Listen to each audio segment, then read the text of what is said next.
ఇంత పెద్ద వరద విజయవాడని ముంచేసినప్పుడు కరెక్ట్‌గా వరద ఆల్రెడీ ఫ్లడ్స్ నడుస్తున్నటువంటి టైంలో ఇప్పుడు చాలా వరకు తగ్గింది.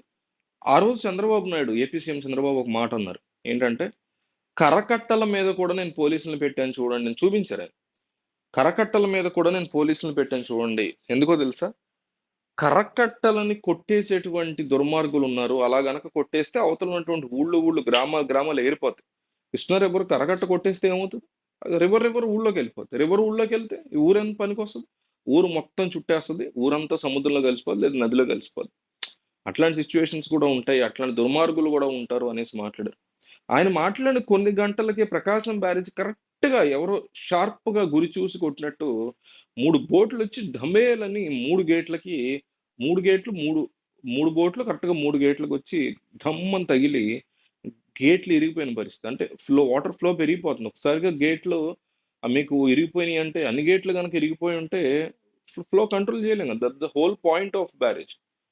సో, దాని కోర్ పాయింట్ దెబ్బతీసినటువంటి పరిస్థితి. అది కావాలని చేశారా? కుట్రపూరితంగా చేశారా? లేకపోతే ఎవరైనా తెలియక వదిలేసారా? లేకపోతే ఆటోమేటిక్‌గా మరి ఇంత పెద్ద వరద కాబట్టి వచ్చాయా? నేనైతే పర్సనల్ లెవెల్‌లో ఫస్ట్ నుంచి కూడా మరి ఇంత పెద్ద వరద కాబట్టి కార్‌లో అవే కొట్టుకుపోతున్నప్పుడు బోట్ ఎందుకు కొట్టుకుపోదు?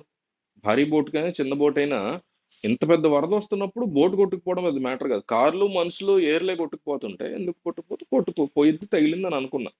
కానీ ఈరోజు దాని మీద ఆల్రెడీ కేసు ఫైల్ చేసి, దాని మీద ఆరా తీసి ఎఫ్ఐఆర్ కూడా ఫైల్ చేసేటువంటి ఇన్వెస్టిగేషన్ స్టార్ట్ చేశారు. ఈ బోట్‌ల యొక్క ఓనర్ ఎవరైతే ఉంటారో వాళ్ళు వైసీపీకి సంబంధించిన ఎంపీ నందిగం సురేష్ తాలూకా అటువంటి వ్యక్తులు. మాజీ ఎంపీ. ఆయన తాలూకా వ్యక్తులు అనేటువంటి అంశాన్ని టీడీపీ మీడియా ఇప్పుడు తెర మీద తీసుకొచ్చింది. ఈయనే కుట్ర చేసి ఇది చేశారు. ఈ కుట్ర వెనక ఏదో ఉంది. ఏదో చేద్దాం అనుకుని ఈ రకమైనటువంటి పని చేశారు.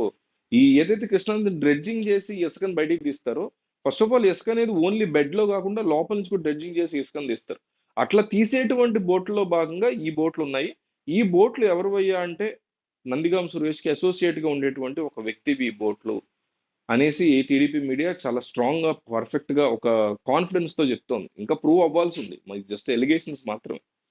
సో ఇదే గనక నిజమైతే నందిగం సురేష్‌తో ఈ వ్యక్తి అసోసియేట్ అయ్యున్నట్లయితే, ఈ ఏదైతే ఇసుకని బయటికి తీసేటువంటి కంపెనీ ఉంటుందో, ఆ కంపెనీకి చెందినటువంటి బోట్‌లు అంటున్నారు. ఆ కంపెనీ ఓనరు నందిగం సురేష్‌కి చాలా రవియో ఏదో ఉంది అతని పేరు. సూర్యనో.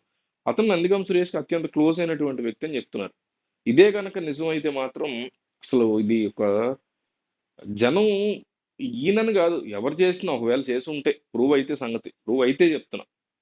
ఎవరు చేసినా కూడా ఇట్లాంటి దుర్మార్గాలు అసలు ఆళ్ళని వదిలిపెట్టకూడదు. అది టీడీపీ వాళ్ళు చేసినా సరే. ఇప్పుడు జగన్ సీఎంగా ఉండి టీడీపీ వాళ్ళు ఇదే పరిస్థితి చేసుంటే, వాళ్ళని కూడా వదిలేటువంటి పరిస్థితి ఉండకూడదు. అంత సీరియస్ కఠినమైన శిక్షలు ఎయ్యాలి ఆళ్ళకి. ఎందుకంటే, వీళ్ళ రాజకీయ గెలుపుల కోసం ఏకంగా బ్యారేజ్ గోడలనే బద్దలు కొట్టి జనం మీదకి నీళ్లెళ్ళిపోయేలా చేయడం అంటే not at all a small thing.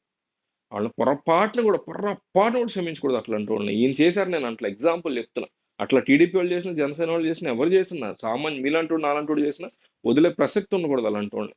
So ఇంత పెద్ద కుట్ర మేము బయట పెట్టబోతున్నాం త్వరలో అనేసి టీడీపీకి సంబంధించిన శ్రేణులు చాలా కాన్ఫిడెంట్‌గా ఉన్నాయి. మరి దీని మీద మీకేం ఇన్ఫర్మేషన్ ఉందో కింద కామెంట్ చేయండి.